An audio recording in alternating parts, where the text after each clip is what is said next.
Doctor Francisco Antonio Tamarit nació en Argentina el 5 de marzo de 1961. Es poseedor de una vasta trayectoria académica con licenciatura en física de la Universidad Nacional de Córdoba en el año 1985, doctor en ciencias del Centro Brasileiro de Pesquisa Física, Río de Janeiro, Brasil, 1992.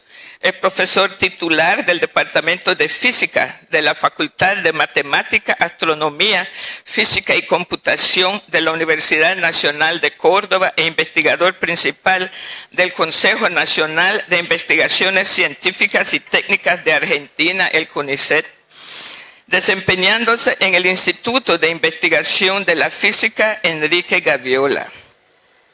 El doctor Tamarit ha publicado numerosos trabajos científicos en revistas de circulación internacional, dictado numerosas conferencias y cursos de grado y posgrado en diferentes instituciones académicas del mundo. Su área de actuación científica es la investigación de física estadística y su trabajo de investigación se centra en el estudio de los sistemas complejos con especial énfasis en el modelado de sistemas neuronales artificiales. Fue presidente de la Asociación Física Argentina entre el 2008 y el 2012, decano de la Facultad de Matemática, Astronomía, Física y Computación entre el año 2011 y 2013 y luego rector de la Universidad Nacional de Córdoba entre el 2013 y el 2016. En agosto del 2016 fue designado coordinador general de la Conferencia Regional de Educación Superior para América Latina y el Caribe de la UNESCO, que se desarrolló en Córdoba entre el 11 y 14 de junio del 2018, con motivo de la celebración del centenario de la Reforma Universitaria del 2018 y como instancia preparatoria de la próxima conferencia mundial a llevarse a cabo en el próximo año. El doctor Tamarit fue el primero en dirigirse a la audiencia de la CRES 2018 como coordinador general. En esos momentos, él reafirmó con sus palabras se refirió a la educación superior como un derecho universal y un compromiso público e invitó a la juventud a trabajar para acabar con la pobreza, nunca con las universidades. Que ese debe ser el propósito de la educación superior en nuestra región de América Latina y el Caribe. Al referirse a las condiciones de exclusión que imperan en la región, el doctor Tamarit afirmó: nosotros, los pocos que podemos acceder a la educación superior en América Latina y el Caribe, somos corresponsables de esta realidad.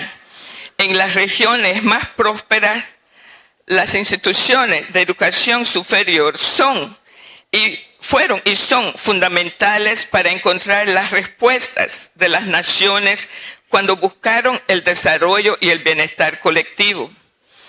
En América Latina y el Caribe, planteó, nos cuesta encontrar un lugar seguro y próspero, donde el 60% es inseguro. También planteó, debemos transformarnos para poder transformar a la región. Ayudemos a acabar con las vergüenzas, a luchar por las libertades que nos faltan. Hagamos de esta la hora de nuestra América Latina y Caribe, donde la pobreza impida acceder, encontremos la fuerza y la inteligencia para poder acabar con la pobreza y nunca con las universidades. El doctor Tamarit, y hoy se lo decía a la hora del almuerzo, él viene de las escuelas de las ciencias duras, donde el quehacer se analiza con números, con fórmulas y con experimentos que en su mayoría no reflejan los sentires, los pensares y las relaciones. Sin embargo, él logró ver más allá, él logró escuchar más allá. Él escuchó nuestras voces y abrió las puertas necesarias acompañado de otros amigos para hacer posible el camino que teje la interculturalidad. Él permitió que desde la red de universidades indígenas e interculturales y comunitarias de Abya Yala, Ruicay, pudiéramos compartir nuestros sueños y aspiraciones y el posicionamiento como pueblos durante y en la clausura de la CRES 2018. El doctor Francisco Tamarit es un gran defensor del reconocimiento de la diversidad cultural y la necesidad de rescatar las formas tradicionales y experimentales como parte de las culturas presentes en la región. En síntesis y de todo corazón, podemos decir que el doctor Tamarit es un gran ser humano. Él es nuestro amigo, él es nuestro hermano. Con nosotros y nosotras, el doctor Francisco Antonio Tamarit.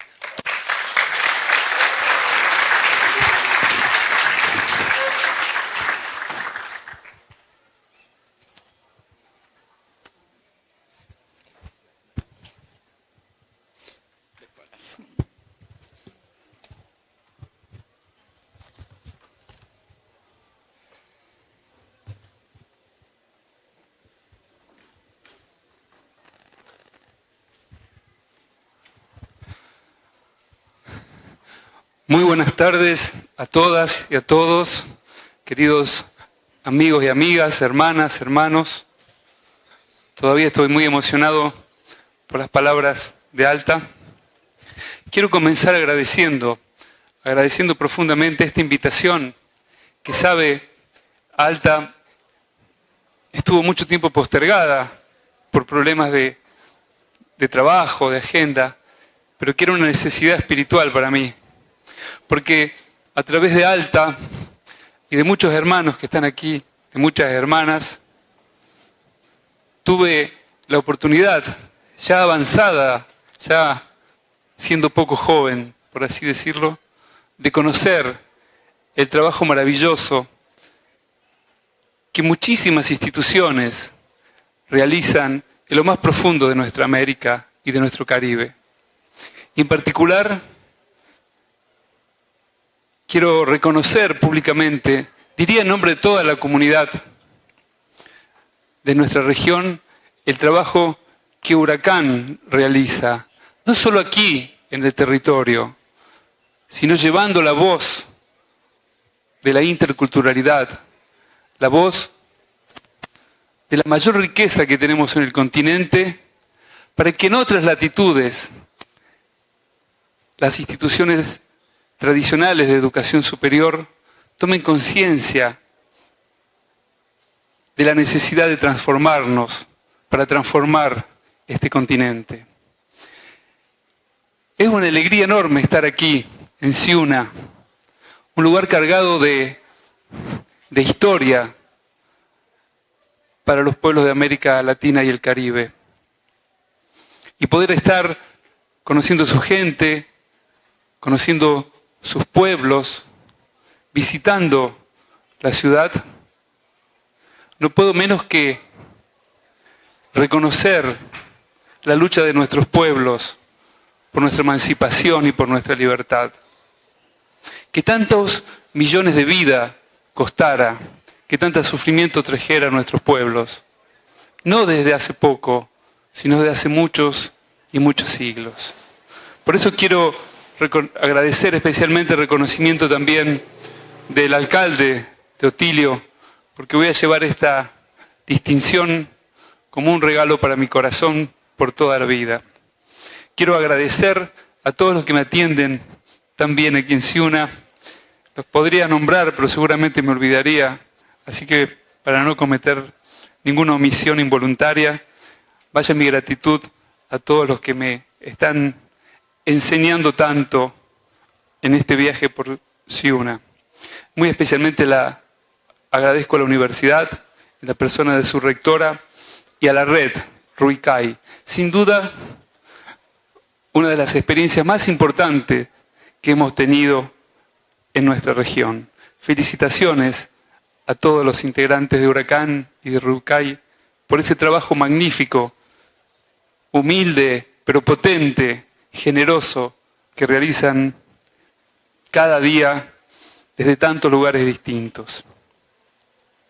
Se imaginarán además que para mí es particularmente difícil abordar el tema de la interculturalidad, porque aquí están los expertos en interculturalidad de América Latina y el Caribe, porque ustedes cotidianamente viven con los beneficios, con la riqueza, con ese plus que nos da la diversidad y que muchas veces debemos admitir no es reconocido como tal en nuestras sociedades americanas y caribeñas. Les quiero contar una anécdota personal y les voy a hacer un pequeño pedido al final. En el año 2016, cuando me nombraron coordinador general de la conferencia, ya voy a hablar un poco sobre la conferencia, mi primera misión fue ir a Lima, a Perú, a un encuentro de rectores. Yo hacía poco había dejado de ser rector. Y allí tuve oportunidad de conocer el trabajo de una arqueóloga latinoamericana, una peruana, llamada Ruth Shadi. En el año 1996, esta hermana peruana, Ruth Shadi, siguiendo muchos indicios científicos en su tarea de arqueología, descubrió a 200 kilómetros al norte de Lima y a 25 kilómetros de la costa aproximadamente, los restos de una ciudad sagrada. Una ciudad sagrada que, si yo se las pudiera mostrar en un video, ustedes verían que no tiene nada que envidiar a las pirámides de Egipto o a los restos arqueológicos de Grecia antigua o de Babilonia o de India o de China. Los arqueólogos buscaban esta ciudadela con mucho hincapié, con mucho énfasis, y la encontraron. Pirámides majestuosas, ningún signo de violencia, no había armas, no había sacrificios, había muchísimo comercio. Encontraron productos que hoy se sabe venían de la costa de Ecuador y de la costa de Chile, y estaban en Perú.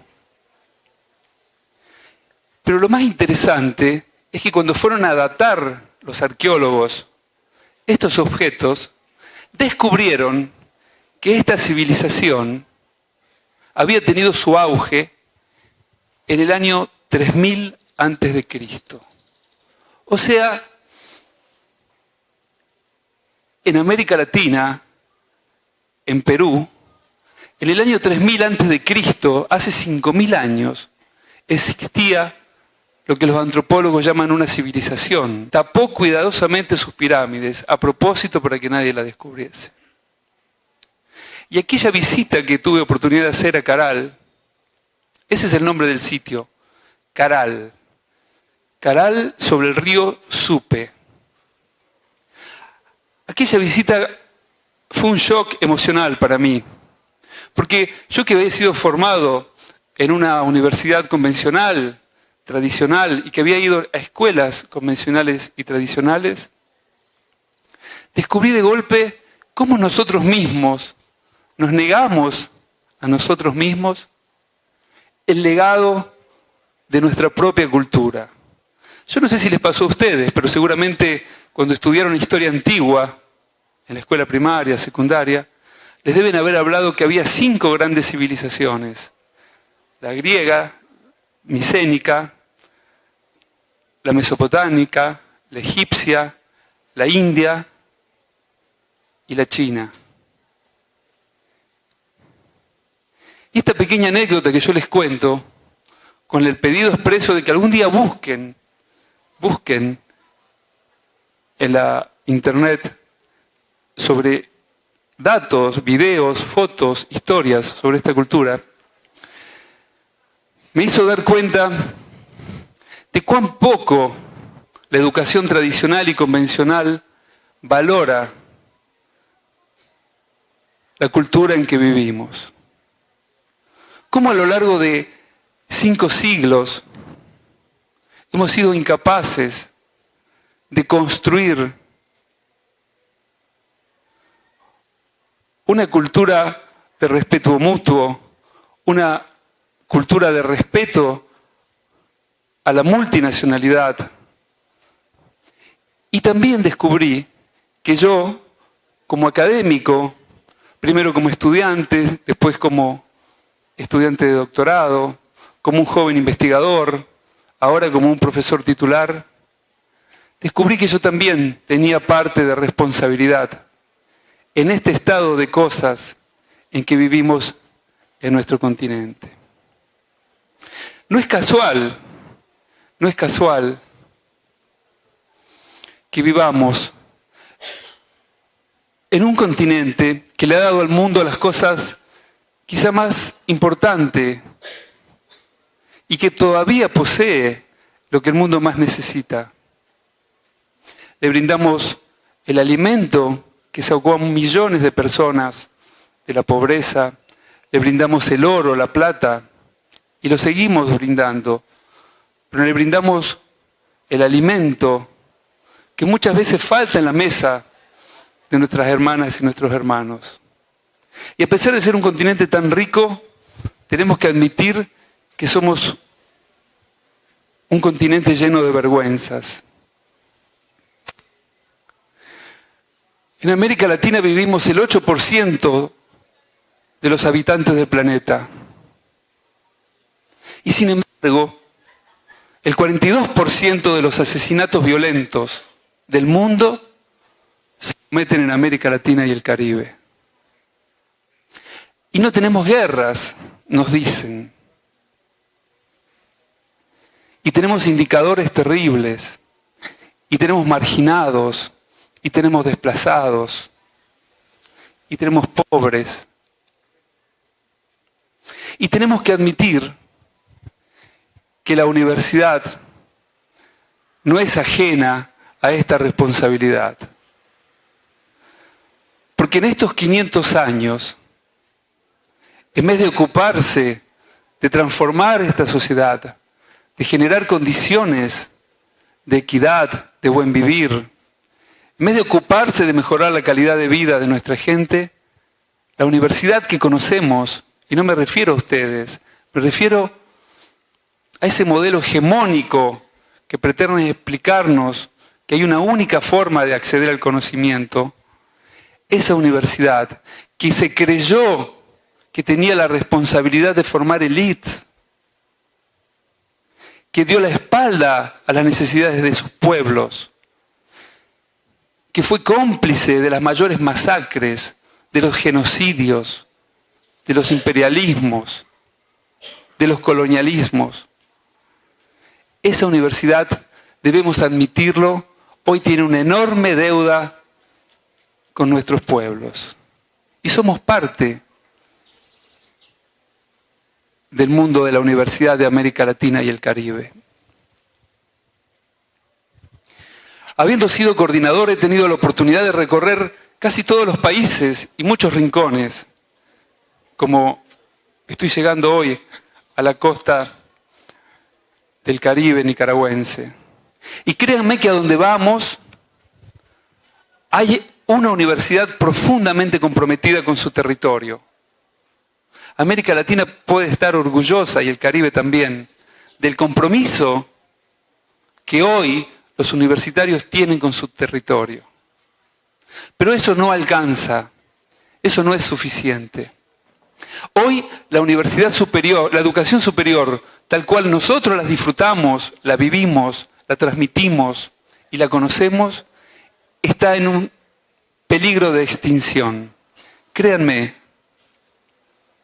Y es aquí donde yo quiero contarles un poco por qué hacemos cada 10 años conferencias regionales de educación superior. Y entonces, si ustedes y yo podemos dialogar sobre por qué hacer estas conferencias de educación superior, vamos a poder discutir cuál es el impacto y la importancia de la Conferencia Regional de Educación Superior, como dice el título de la charla, en la educación intercultural. Como decía Alta cuando hacía referencia a mi discurso en la inauguración de la CRES, desde hace muchas décadas América Latina y el Caribe vienen peleando, disputando con el mundo el sentido último de la educación superior. Y ustedes se preguntarán, ¿a qué se refiere cuando dice el sentido último? A lo largo de la historia de las universidades, que fueron construcciones medievales, que posteriormente fueron apropiadas por los estados modernos, los estados europeos consiguieron armar diferentes sistemas universitarios, conforme las necesidades de los países. Hay una universidad anglosajona que ustedes conocen, que no es muy atractiva, que nos gusta mucho, y les gusta mucho a nuestros políticos y nuestros dirigentes, porque es muy exitosa. Nadie dudaría que la universidad inglesa, la universidad norteamericana, canadiense, australiana, son buenas universidades. Pero en la vida de un habitante, de un ciudadano anglosajón, la educación superior, lejos de ser un derecho, es un servicio que alguien le brinda a los ciudadanos de ese país. Y porque es un servicio, no tiene que ser una garantía de los estados. Tiene que ser un esfuerzo propio del ciudadano que quiere formarse, porque ellos consideran que el lucro que le va a dar el haber accedido a la universidad, la ventaja comparativa en términos laborales que va a tener ese ciudadano, amerita que sea él quien financie y quien se ocupe de su educación superior. Claro que los estados usan a la educación superior para motorizar la producción de conocimiento, pero no es un derecho. No es un derecho como nosotros entendemos a la educación primaria, secundaria, a la salud, a la seguridad. Y frente a esta visión anglosajona, existe una visión alternativa, como fue en su momento la Universidad Española, como fue la Universidad Alemana, la universidad que soñó el famoso von Humboldt, quien imaginó que la universidad tenía que ser el lugar donde se formaban los ciudadanos, que iban a construir aquella Alemania que tan difícil de construir había resultado para sus élites. O la Universidad Francesa, que soñó Bonaparte y que le permitió llevar adelante su sueño imperial. En definitiva, cada país supo construir el modelo de universidad que atendía a sus propias necesidades. Y así también hizo China, y así también hizo Japón.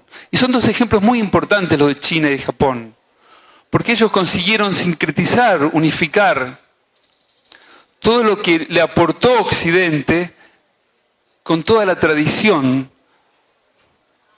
de una universidad oriental que se centra principalmente en el bienestar de la persona, siguiendo la tradición oriental.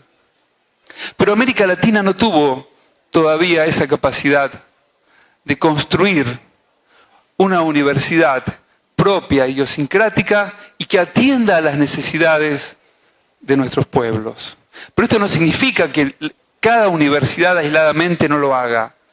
Pero no somos capaces de construir un sistema de conocimiento que atienda a nuestras realidades y no a las realidades de otros, o si quieren, América Latina no descubrió, y tampoco el Caribe, que la magnitud de los problemas que afronta, los desafíos que enfrenta, hace inexorable que para solucionar esta realidad acuciante en que vivimos, se construya un nuevo sistema de educación superior. En la década del 90, ustedes se deben acordar, o en la década del 80, nuestros países vivían una crisis muy profunda económica y financiera. Y como a raíz de esa crisis profunda, los organismos multilaterales, los organismos que gobiernan las finanzas del mundo, empezaron a imponer a nuestros países la creencia de que nuestros estados deberían desprenderse de la carga, del costo de financiar su educación superior. Nos recomendaban que encargásemos la educación superior a quienes para ellos sí saben enseñar y formar, que son las universidades de sus países. Presionaron para que nuestras universidades se abriesen y dejasen entrar el capital de estos países. Y algunos países se tentaron y dejaron que esto sucediera. Y desde entonces hay una tensión enorme en el mundo entre quienes ven en la educación superior una forma de ganar dinero, de tener lucro a través de la prestación de un servicio educativo, y quienes defendemos que la educación superior, por tratarse de un derecho y de un bien social, tiene que quedar fuera de las reglas que rigen a los mercados. Porque no creemos, porque estamos profundamente convencidos, que la regla de los mercados no van a dar cuenta de las necesidades educativas que tiene nuestra región. Fue así que se hizo la primera conferencia regional, la primera conferencia mundial de educación superior, inspirada por la UNESCO, comandada por la UNESCO, y también gracias a un gran latinoamericano que yo admiro muchísimo. Es un brasileño, se llama Marco Antonio Rodríguez Díaz, quien entonces, en la década del 90, era el responsable de educación superior de la UNESCO. Y él tuvo la brillante idea de convocar a cada continente para que discutiese en forma preliminar y preparatoria cuál era el posicionamiento que cada continente quería tener sobre esta disputa sobre el sentido último de la educación superior. Así América Latina se reunió por primera vez en el año 96 en Cuba e hizo la primera conferencia regional de educación superior. Y en esa conferencia, América Latina y el Caribe dijeron algo que fue muy importante. Dijeron, la educación superior tiene que ser valorada por su pertenencia social, por cuánto se ocupa de los problemas de la gente. Y esta respuesta de América Latina venía a cuenta de una enorme presión que se realizaba sobre nuestros países para que nosotros aceptásemos de que la educación superior era un proceso ya globalizado y que por lo tanto la solución tenía que venir de afuera. Al decir que la pertinencia social era innegociable, América Latina estaba diciendo, nosotros somos los que sabemos cuál es la educación superior que necesitamos. Pasaron 10 años y nos volvimos a juntar en Cartagena de Indias, en Colombia, y América Latina fue un poco más allá, en un contexto muy positivo para América Latina, porque nuestras producciones, nuestras commodities, producían un flujo muy grande de divisas hacia la región, al contrario de lo que sucede ahora. Y eso en algún sentido había repercutido en la mejora de las condiciones de vida de la población y en un aumento inmediato en la matrícula universitaria. América Latina tuvo entre el año 2000 y el 2015 el mayor incremento en el número de estudiantes. Superó a todas las otras regiones del mundo. Y fue parte de esa bonanza que sentimos hasta finales de 2008, inicio de 2009, con el inicio de la crisis, nuevamente del capitalismo. En ese contexto, América Latina fue contundente y expresó Para América Latina y el Caribe, la educación superior es un derecho humano y universal, es un bien público y social y es una responsabilidad de los estados. Y reunidos en Cartagena, por primera vez, América Latina se ocupó de hablar de la diversidad cultural. 2 pequeños pero muy importantes párrafos se dedicaron a los pueblos originarios y a los afrodescendientes. Pero no hubo una presencia masiva de la diversidad, de la plurinacionalidad, de las universidades originarias o interculturales. Y en el año 2015 se resuelve realizar la tercera conferencia regional en mi universidad, en la Universidad Nacional de Córdoba, cuando yo era rector, lo cual para mí significaba una honra muy importante. Yo no sé si ustedes conocen, pero mi universidad, junto con otras, habían tenido un rol muy importante a inicios del siglo XX en la construcción de la universidad como la conocemos. Las universidades en aquella época eran muy pocas, pero eran muy antiguas, porque los españoles, apenas llegaban a un territorio, construían una universidad. Mi universidad tiene 406 años y mi ciudad tiene 446 años. Y esa era parte de la estrategia de dominación que tenía España, la España colonial. A donde llegaba, ponía una universidad que se ocupaba básicamente de 2 cuestiones: de leyes para resolver los problemas que la dominación les traía y de teología para imponernos su cosmovisión en la región. Y en el año 1918, los estudiantes de Córdoba se sublevaron. Tomaron la universidad durante meses, lucharon, salieron a la calle, en una ciudad que es muy conservadora, muy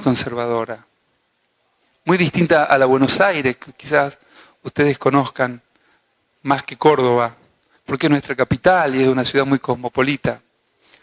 Salieron a la calle a exigir una transformación de la universidad. Y dijeron, nosotros queremos ser sujetos de derecho, nosotros queremos tener algo que ver en la construcción de esta universidad que necesitamos.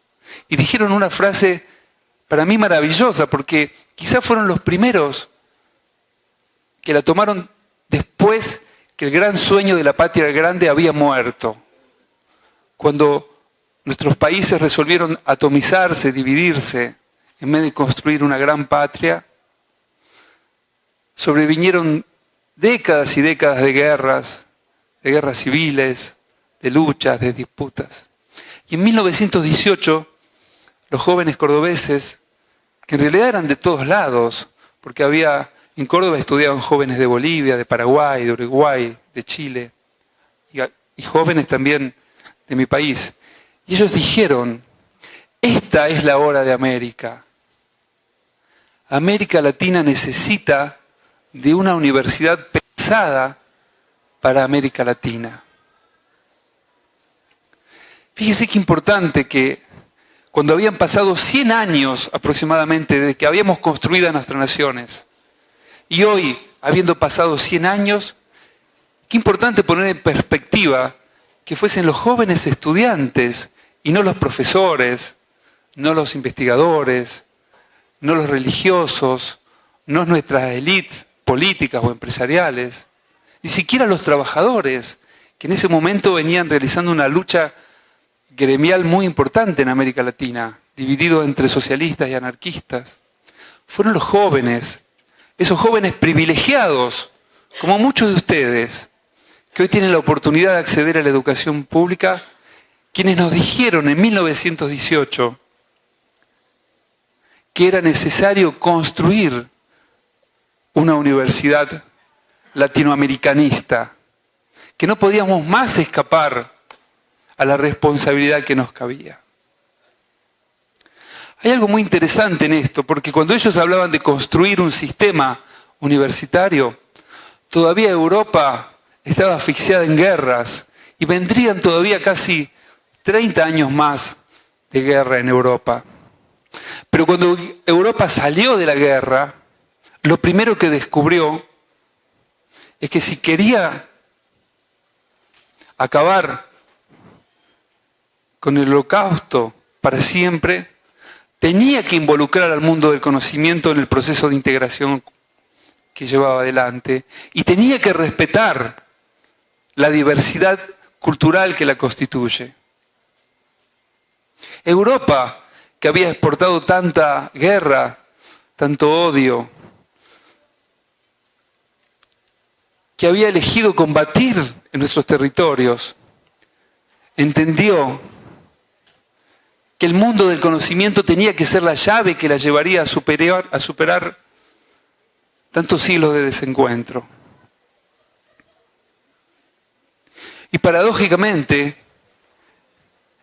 esta idea de que nosotros, además de tener una responsabilidad con el territorio, tenemos una responsabilidad con el conjunto de naciones que constituimos, sigue estando ausente. Y está profundamente ausente de nuestras clases dirigentes, de nuestros políticos, de nuestros empresarios, de nuestros trabajadores, pero sobre todo de nuestra convicción más profunda, salvando honrosas excepciones, como hay en todos los campos. Esa idea de una universidad elitista, una universidad tradicional, una universidad hegemónica, que nos viene a imponer una visión eurocéntrica del saber, una epistemología dominante, es lo que hoy florece y se reproduce en las capitales, en las grandes ciudades, en los grandes debates. Pero por suerte, a la par, comienzan a florecer experiencias de interculturalidad.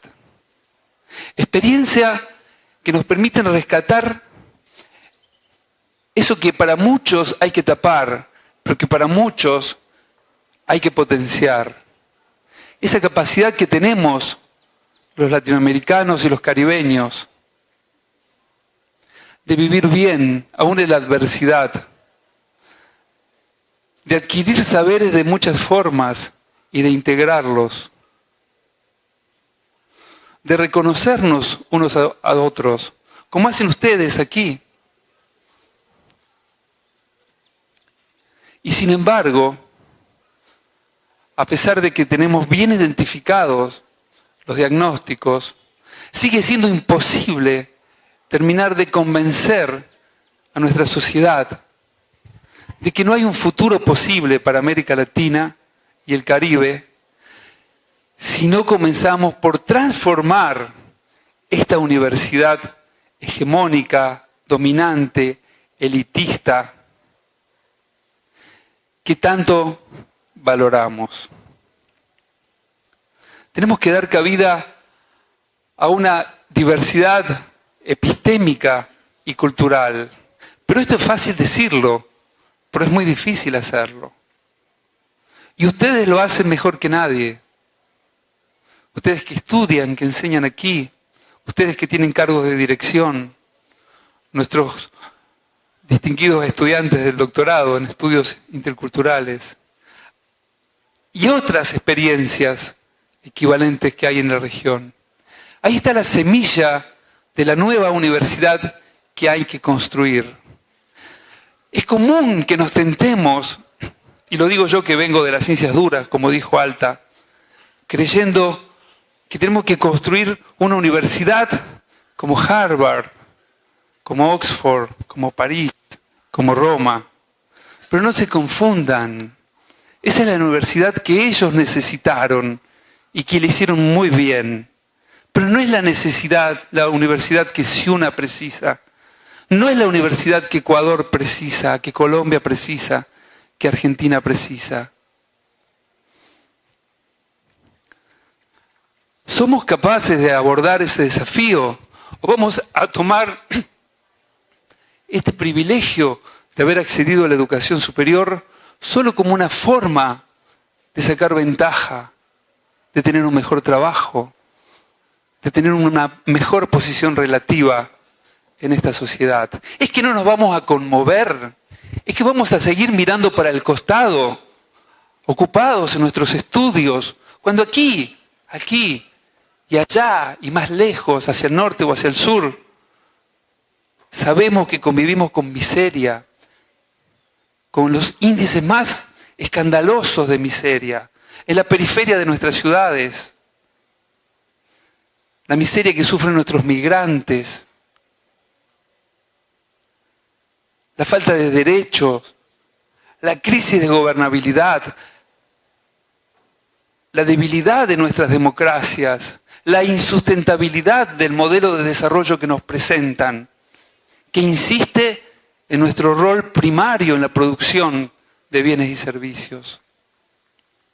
En la falta de desarrollo humano, económico, social. En la falta de garantías. Por eso, cuando comenzamos a pensar la conferencia regional, recuerdo que estaba presente Luis Fernando en aquella oportunidad en un encuentro que hicimos pocos rectores en la Universidad Nacional Autónoma de México, celebrando los 80 años de la autonomía, decidimos que era hora de dejar de pensar sobre nosotros mismos, no hablar sobre nuestros problemas, que son muchos. ¿Qué universidad no tiene problemas? ¿Qué rector, qué rectora no se pelea con su gobierno para que le den un poco más de fondos? Cuando no, para que no lo intervengan, porque también en otros lugares tenemos esas realidades. ¿Qué universidad no piensa que necesita más y sabemos que es legítimo? Pero llegó la hora de que pensemos en términos de los que están fuera de la universidad. No solo de nosotros. Nosotros bastantes ventajas tenemos habiendo adquirido un título, habiendo adquirido un grado. Es hora de que nosotros devolvamos, pero no solo en el territorio. Y esa es la misión de la CRES. No alcanza con que se ocupen de atender las necesidades de las comunidades locales. Es necesario que entiendan que desde México hasta el sur de Chile necesitamos aunar los esfuerzos del mundo del conocimiento, porque la magnitud de los desafíos de América Latina no se van a resolver si no es con el conocimiento. ¿O es que acaso hay algo más valioso hoy en el mundo que el conocimiento? ¿Es más valioso el maíz, el trigo, la soja, la fruta, la plata o el oro? Fíjense cuáles son las grandes empresas del mundo. Hace 20 años eran las de alimentos, las de productos farmacéuticos. Hoy son las empresas que producen bienes tecnológicos. Y América Latina está totalmente ausente de estos debates. América Latina sigue apostando a una primarización de su producción en bienes y en servicio. Pero sobre todo, América Latina sigue agachando la cabeza y aceptando las condiciones, muchas veces deshonrosas, que se nos imponen. Y valgan las buenas excepciones, porque no todos los gobiernos hacen eso. Pero en esta historia de 400 años, nosotros, como universitarios, somos parte activa de esta tragedia que nos toca vivir. La pregunta que tenemos que hacernos es si somos capaces hoy, y ustedes los más jóvenes, pero también nosotros, los menos jóvenes, de asumir este desafío que nos llama. Y yo creo que sí, creo que se empiezan a dar condiciones. Se empieza a generar la semilla de la construcción de esa nueva universidad que nosotros queremos. Es muy importante que nuestras universidades grandes, clásicas, gracias.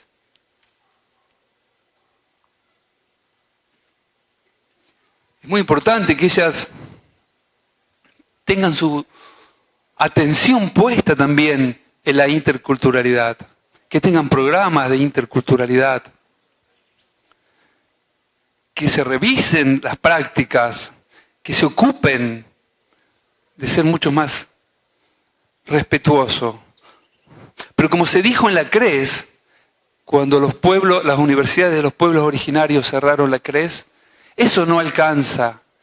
Es necesario que haya un respeto mutuo, un respeto epistémico también, que ponga en diálogo los saberes, para que allí donde unos ven conflictos, nosotros podamos mostrar que hay riqueza, que hay construcción de soluciones nuevas, que América Latina no está solo para defenderse o para aislarse, que América Latina tiene algo para decirle al mundo.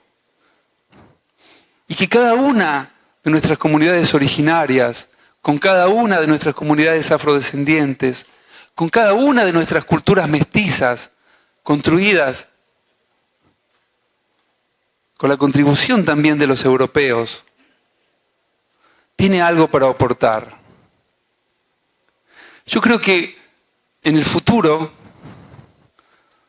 cuando se hable de la CRES 2018, me parece, lo que se va a rescatar es la inclusión de la diversidad como un valor fundamental para la educación superior. Cuando llegamos a la CRES, a la conferencia, en el 18, los académicos recibíamos un mandato de los centros del poder, un mandato que nos decía que la calidad universitaria es un valor descontextualizado. ¿Qué quiero decir con esto? Existe la convicción de que hay una única forma de medir y evaluar a los estudiantes. Y esta idea está muy ligada a una concepción mercantil de la educación. Y ustedes dirán, ¿por qué? Si hay que mejorar en calidad. Claro que hay que mejorar en calidad. Porque la idea que hay es que los estándares de calidad los fijan los países centrales. Nosotros nos atenemos, hacemos enormes esfuerzos para satisfacer los criterios de evaluación de los países centrales, pero como nunca alcanzamos los estándares que ellos nos ponen, acabamos justificando que sean ellos quienes se ocupen de brindarnos un servicio educativo, cuando en realidad nosotros estamos profundamente convencidos que somos nosotros los que debemos garantizar el pleno cumplimiento de un derecho. Y son dos visiones no solamente diferentes, son contrapuestas. Es contrapuesto. Yo no puedo pensar en educar de la misma forma en que planifico fabricar tornillos o clavos. No puedo usar una lógica de mercado para los procesos educativos, creativos, investigativos, de vinculación que hacen las universidades. Y la CRES fue muy importante porque por unanimidad, cuando tuvimos que discutir esto, inclusive frente a quienes nos miraban desde los países desarrollados, les dijimos que para nosotros la calidad tiene que ir de la mano de la diversidad cultural, de la inclusión social y de la pertinencia. Y esto es muy importante, porque no es lo mismo enseñar matemática en Ciuna o en Bluefield o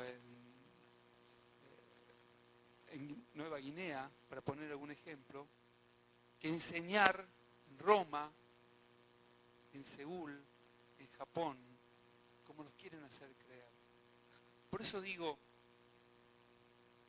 reafirmemos que porque estamos tratando con un derecho, debemos mejorar la calidad con que brindamos el derecho. Eso es aceptable.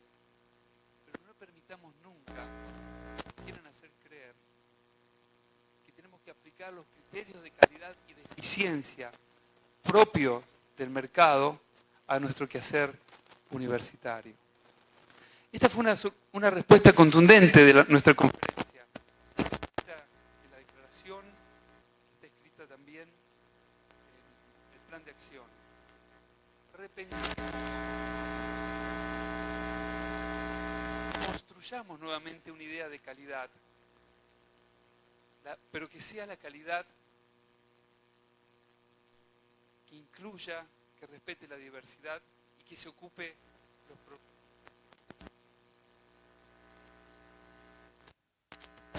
Otra idea de diversidad muy presente en la CRES, que no tiene que ver solo con la región,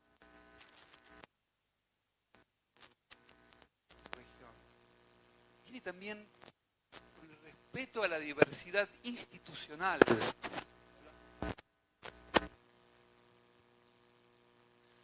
Porque muchas veces nuestros gobiernos, nuestras sociedades, nuestros hermanos, nuestras hermanas, acaban creyendo que hay un único modelo institucional bueno y que todos los otros modelos son periféricos, secundarios y en última instancia transitorios.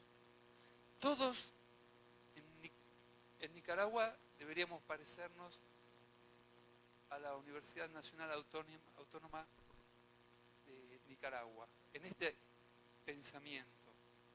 La Universidad Buena de Argentina es la Universidad de Buenos Aires, la Universidad Buena de Brasil es la Universidad de San Pablo, la Universidad Buena de Chile es la Universidad de Chile.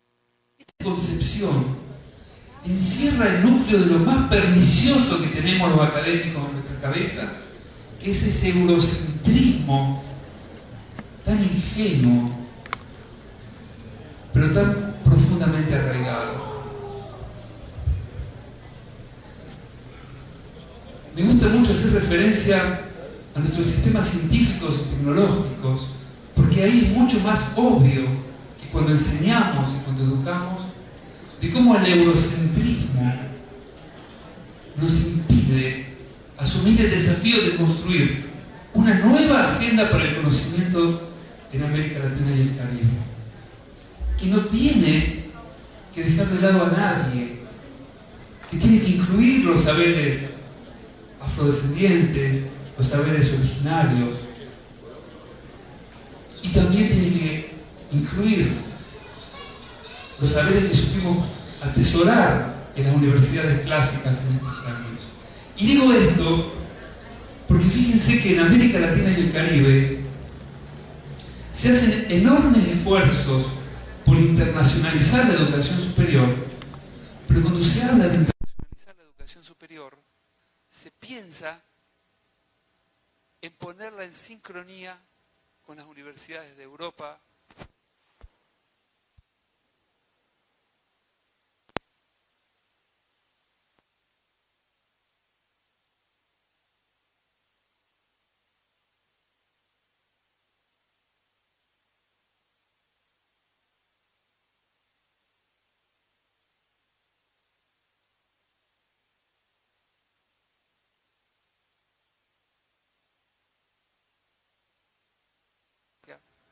nuestros científicos acaban apostando a integrarse a equipos, a laboratorios, de países dispuestos a financiar la educación.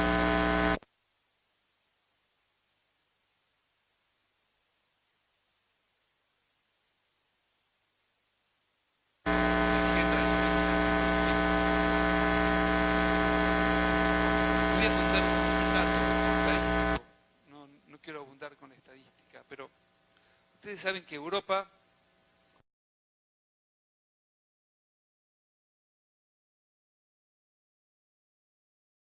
en sus sistemas científicos. Hoy Europa tiene un programa que se llama Horizonte 2020. Cada año Europa financia cooperación entre los países por encima de los presupuestos que dedica a su propia investigación cada país. Y destinan 11.400 millones de euros solo para cooperar. Y el principal programa que financian tiene un nombre maravilloso. Se llama Retos Sociales. Y si ustedes van a la página de Horizonte 2020 y miran de qué se ocupa el programa Horizonte Retos Sociales, van a ver que se ocupan con esa enorme cantidad de dinero en colaborar entre ellos para ocuparse de la seguridad alimentaria y nutricional, de la marginación, del bienestar de los niños, del bienestar de los adultos mayores, del transporte, de las ciudades, de la salud, de la pobreza y de la vida en diversidad cultural.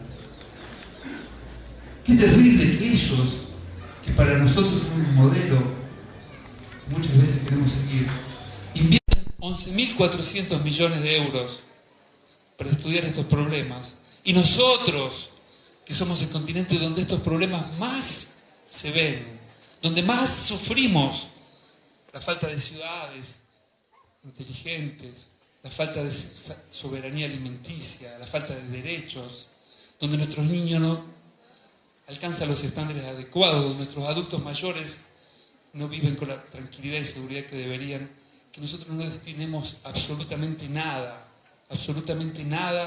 a la cooperación científica y tecnológica. Por eso, más que hablar de internacionalización, a mí me gusta hablar de internacionalización para la integración de América Latina. Y esa integración tiene que hacerse con respeto de la diversidad cultural. No tiene que ser una integración de subordinación de unos hacia otros. Tenemos que entender que tenemos que cooperar para encontrar las soluciones que son en muchos casos comunes a todas nuestras naciones. ¿O ustedes se imaginan que hay mucha diferencia entre las soluciones que necesita el sur de Bolivia y el norte de Argentina? O el norte de Perú y el sur de Ecuador. Son las mismas. Tenemos los mismos desafíos. Somos parte de un mundo violento, agresivo, que nos reserva el peor de los lugares. Nos reserva el lugar de proveer materia prima barata y ser compradores de tecnologías caras. Y allá vamos nosotros, los universitarios, ya no solo despreocupados de la realidad que tenemos, sino más bien ocupados en ser parte de esta lógica de dominación y de subordinación, que muchas veces no es tanta falta de los otros como desidia nuestra.